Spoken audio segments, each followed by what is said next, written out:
안녕하세요. 손가락복음선교의 지휘자 강사입니다. 오신 것을 진심으로 환영하며 해피 바이블을 열어가도록 하겠습니다.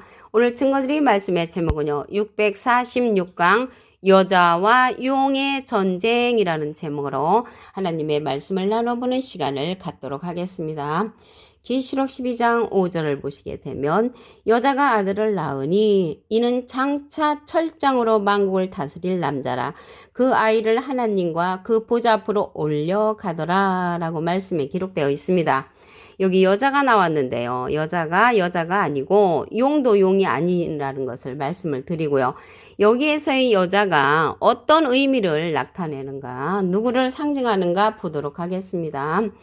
계시록 2장 26절에 보시게 되면 이기는 자와 끝까지 내 일을 지키는 그에게 만국을 다스리는 권세를 주리니 그가 철장을 가지고 저희를 다스려 질그릇 깨뜨린 것 같이 하리라. 나도 내 아버지께 받은 것이 그러하니라. 나도는 예수님이 하나님께 받은 것이 그렇듯이 만국을 다스리는 권세를 이기는 자에게 준다는 것입니다. 이해를 돕기 위해서 이거를 도표로 이제 표현을 해보면 계시록 12장 5절에는 여자가 아들을 낳으니 이는 장차 철장으로 만국을 다스릴 남자를 낳았다고 했습니다. 그래서 여자는 철장으로 만국을 다스릴 남자를 낳았는데 아들을 낳은 거죠. 그러면 이 여자가 계시록 2장 26절에 보시게 되면 이기는 자와 끝까지 내 일을 지키는 그 만국을 다스리는 권세를 준다고 했습니다. 그래서 예수님이 철장으로 만국을 다스릴 권세를 누구한테 줬냐면 이기는 자에게 줬다는 것이죠. 그래서 이기는 자. 그래서 여자는요, 여기 예수님을 상징을 하고요. 철장으로 만국을 다스릴 남자를 낳았잖아요. 철장으로 만국을 다스릴 권세를 줬습니다. 누구에게? 이기는 자에게. 그래서 철장으로 만국을 다스릴 남자를 낳은 그 아들이 이기는 자가 된다는 것을 말씀을 드립니다. 그럼으로써 여기에서 여자는 예수님을 이제 상징한다는 것을 말씀을 드리고요. 그러면 예수님이 결혼도 안 하셨는데 무슨 아들을 낳았는가? 여기에서 낳는 그 남자는요. 진리의 말씀으로 낳은 아들입니다. 야고보서 1장 18절에 보시게 되면 그가 그 조물종에 우리로 첫 열매가 되게 하시려고 자기의 뜻을 쫓아 진리의 말씀으로 우리를 낳으셨느니라. 그래서 진리의 말씀으로 우리를 낳으신 예수님이 철장으로 만국을 다스릴 남자를 낳은 것입니다. 이 내용이 계시록 12장 5절의 내용이라는 것을 말씀을 드립니다. 마리아라고 말하는 분들이 많은데 마리아가 될 수가 없는 거는요. 장차 철장으로 만국을 다스릴 남자라고 했고 장차 만국을 다스리는 권세를 이기는 자에게 준다고 했습니다. 예수님께서 나도 내 아버지께 받은 것이 그러하니라. 그래서 예수님이 하나님께 받은 권세를 이기는 자에게 준다는 것입니다. 예수님은 이긴 자시죠. 이긴 자이신 예수님이 이기는 자, 만국을 철장으로 다스릴 아들, 그 남자에게 준다고 했습니다. 그래서 여기에서의 이 여자는 예수님으로서 이긴 자를 상징을 합니다. 예수님은 이긴 자시라고 그랬죠. 요한복음 16장 33절 그 밑에 부분에 보시게 되면 너희가 환난을 당하나 담대하라. 내가 세상을 이겼노라. 예수님은 이긴 자, 여기 만국을 철장으로 다스릴 그 남자는 이기는 자로서 이길 것이 남은 진행령의 사명자입니다. 그 자는 끝까지 내 일을 지키는 그, 예수님의 일을 지키는 그라는 것입니다. 그럼으로써 여기에서의 여자는 예수님을 상징하고요. 예수님이 낳은 만국을 철장으로 다스릴 그 남자 아들은 이기는 자를 상징한다는 것을 말씀을 드립니다. 용에 관해서 알아보도록 하겠습니다. 계시록 12장 9절을 보시게 되면 큰 용이 내어 쫓기니 옛뱀은 이제 창세기 때 뱀이죠. 곧 마귀라고도 하고 사단이라고도 하는 온 천하를 꿰는 자라고 했습니다. 그래서 용은 온 천하를 꿰는 자인데 창세기 때 유혹을 하고 다녔던 그 옛날에 뱀이라고 했고요. 마귀라고 했고 사단이라고 했습니다. 계시록 20장 2절에도 보시게 되면 용을 잡으니 곧 옛 뱀이요 마귀요 사단이라고 했습니다. 잡아 1천년 동안 이제 결박한다고 했고요. 무적행에 던져 잠그고 그 후에 임봉하여 1000년이 차도록 다시는 만국을 미혹하지 못하게 하였다가 그에 반드시 잠깐 놓인다고 했습니다. 계시록 20장 2절에 가서 이제 용과 이 마귀 사단이 다 잡히는 그러한 시대가 올 것이라고 말씀에 기록되어 있습니다. 그러면 예수님 당시 때의 뱀을 보도록 하겠습니다. 마태복음 23장 33절을 보시게 되면 뱀들아 독사의 새끼들아 너희가 어떻게 지옥의 판결을 피하겠느냐. 예수님을 대적했던 자들을 뱀들, 독사로 이제 표현했다는 것을 알 수가 있고요. 이들이 마귀라고 했잖아요. 마귀가 사람을 상징을 합니다. 요한복음 6장 70절에 보시게 되면 예수께서 대답하시되 내가 너희 12를 택하지 아니하였느냐. 그러나 너희 중에 한 사람은 마귀니라. 그래서 사람 마귀라는 것을 말씀을 드립니다. 그래서 이 뱀들은요. 예수님을 진리로서 이 세상에 하나님께서 보내셨는데 이 뱀들 독사들은 하나님은 지독하게 잘 믿었지만 진리로 보내신 예수님을 배척한 자들이죠. 그래서 이 시대도 진리의 말씀을 배척하는 자들은 뱀들, 독사와 같이 예수님 당시 때에 진리를 배척한 자들과 똑같은 자들이라는 것을 말씀을 드립니다. 오늘요 여기 여자와 용의 전쟁이 계시록 12장 1절부터 5절까지 내용인데요. 1절을 보도록 하겠습니다. 계시록 12장 1절을 보시면 하늘에 큰 이적이 보이니 여기 하늘이 나왔는데요. 하늘은 고린도서 12장 1절부터 보시게 되면은 셋째 하늘이 나오거든요. 그래서 이 하늘이 첫째 하늘, 둘째 하늘, 셋째 하늘까지 있는데 여기 하늘에 큰 이적을 보였다고 했습니다. 해를 입은 한 여자가 있는데 해를 입은 한 여자는 예수님을 상징을 합니다. 해는 시편 84편 11절에 보시게 되면 여호와 하나님은 해요. 그래서 해는 하나님을 상징을 하므로 해를 입은 한 여자는 예수님을 이제 상징을 하고요. 그 발 아래는 달이 있고 그 머리에 12별의 면류관을 썼더라. 예수님은 12제자가 있었잖아요. 그래서 12제자를 가리켜서 12별로 이제 상징한다는 것을 말씀을 드립니다. 그럼으로써 여기에서 여자는 예수님을 상징한다는 것을 말씀을 드리고요. 계시록 12장 2절에 보시게 되면 이 여자가 아이를 베어 해산하게 되며 아파서 애써 부르짖었다고 했습니다.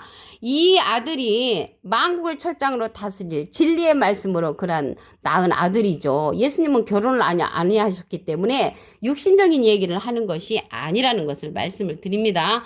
이 하늘에 이러한 이적도 일어나는데 용의 꼬리가요. 하늘별 3분의 1을 끌어다가 땅에 던지는 사건이 있습니다.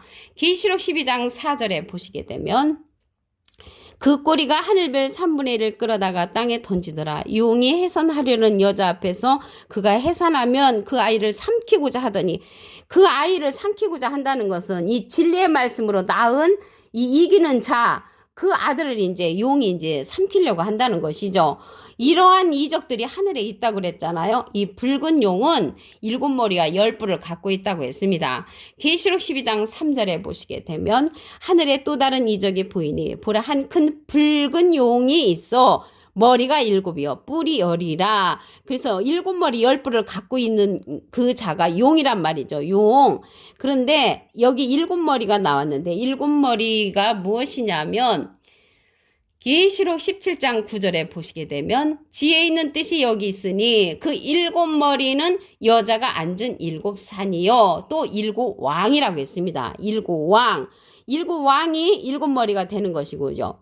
10뿔은 누군가 보시게 되면 계시록 17장 12절에 네가 보던 10뿔은 10왕이라고 했습니다. 그래서 7머리와 10뿔은 7왕과 10왕을 상징을 하므로 이러한 왕들 밑에 백성들이 많이 있죠. 용에 속한 그런 백성들이 많이 있단 말입니다. 그러면 이 용에 속한 백성들이 많이 있는데 이사야 9장 16절에 보시게 되면 백성을 인도하는 자가 그들로 미혹해 하니 인도를 받는 자가 멸망을 당하는 도다. 그래서 이 용에 속한 많은 그런 백성들이 함께 멸망을 당한다는 것이죠. 그게 문제가 되는 거죠. 딱 이 용의 그 7왕 이 열왕만 딱 멸망시키면 얼마나 좋겠습니까? 문제는 그 백성들도 함께 멸망된다는 것을 알 수가 있습니다. 꼬리가 하늘의 3분의 1을 끌어다가 하늘별 3분의 1을 끌어다가 땅에 던진다고 했잖아요. 머리와 꼬리에 대해서 알아보도록 하겠습니다. 이사야 9장 15절에 보시게 되면 머리는 곧 장로와 존귀한 자요. 꼬리는 거짓말을 가르치는 선지자라고 했습니다. 그래서 거짓말을 가르치는 그 선지자 꼬리가 하늘별 3분의 1을 끌어다가 땅에 던지는 그러한 용의 꼬리라는 것을 말씀을 드립니다. 계시록 12장 5절을 다시 한번 보도록 하겠습니다.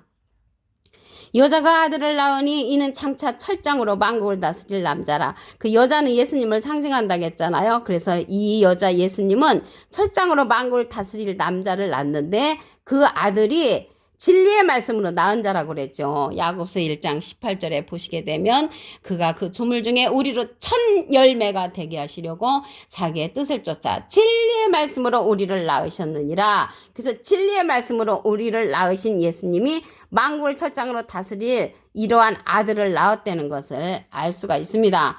여기 용의 전쟁은요, 비진리와의 전쟁이죠. 진리의 말씀으로 낳은 아들은 예수님이 낳으셨는데 비진리의 말씀으로 낳는 자들은 용이죠, 용. 계시록 12장 9절을 보도록 하겠습니다. 큰 용이 내어 쫓기니 옛뱀 곧 마귀라고도 하고 사단이라고도 하는 온 천하를 꿰는 자라. 온 천하를 꼬이고 다니는 이 뱀이 옛날에 창세기 때에도 유혹을 했잖아요. 유혹을 하고 다녔는데 계시록 12장 9절에 가서 다시 온 천하를 꿰는 자로서 용으로 출현된다는 것을 알 수가 있고요. 예수님의 진리의 말씀과 비진리의 말씀, 용의 전쟁이 계시록에 가서 다시 출현된다는 것을 말씀을 드립니다. 예수님 당시 때의 용, 뱀에 관해서 보도록 하겠습니다. 마태복음 23장 33절을 보시게 되면 뱀들아 독사의 새끼들아 너희가 어떻게 지옥의 판결을 피하겠느냐. 지옥의 판결을 피할 수 없는 이러한 자들을 가리켜서 뱀들이라고 독사라고 욕을 했는데 하나님께서 그 당시에 많은 선지자가 있었지만 예수님을 진리의 말씀으로 이 세상에 보내셨는데 이 뱀들하고 독사들은 하나님은 지독하게 잘 믿었단 말이죠. 지독하게 잘 믿었던 이 뱀들이 진리로 보내신 예수님을 배척을 했잖아요.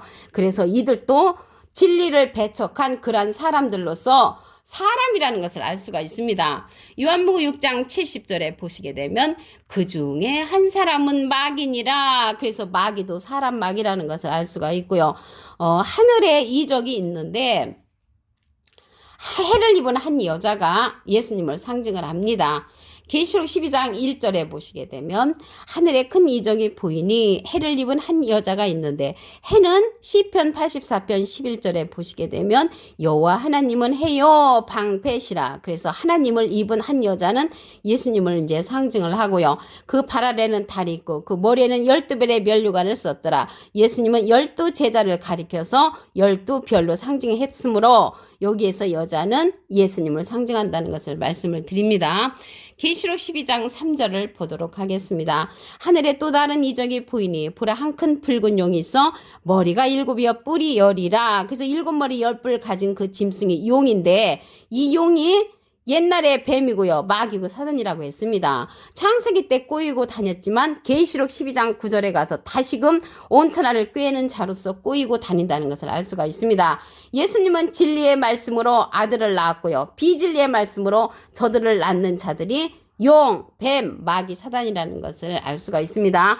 여자와 용의 전쟁은요. 진리의 말씀과 비진리의 말씀의 전쟁이라는 것을 알 수가 있습니다. 계시록 12장 4절을 보도록 하겠습니다. 그 꼬리가 하늘별 3분의 1을 끌어다가 땅에 던지더라. 여기 용꼬리죠. 꼬리는 거짓말을 가리키는 선지자라고 이사야 9장 15절에 기록되어 있습니다. 용이 해산하려는 여자 앞에서 그가 해산하면 아이를 삼키고자 하더니 이렇게 나왔습니다. 여기서 아이는 아이가 아니고요. 누가복음 1장 76절에 보시게 되면 이 아이여 내가 지극히 높으신 이 선지자라 라고 말씀에 기록되어 있습니다. 그래서 마지막에 계시록 12장 1절부터 5절에 여자와 용의 전쟁인데 여자는 예수님으로서 진리의 말씀을 상징한다는 것을 말씀을 드렸습니다. 오늘 646강 여자와 용의 전쟁이라는 제목으로 하나님의 말씀을 알아보는 시간을 가졌습니다. 감사합니다.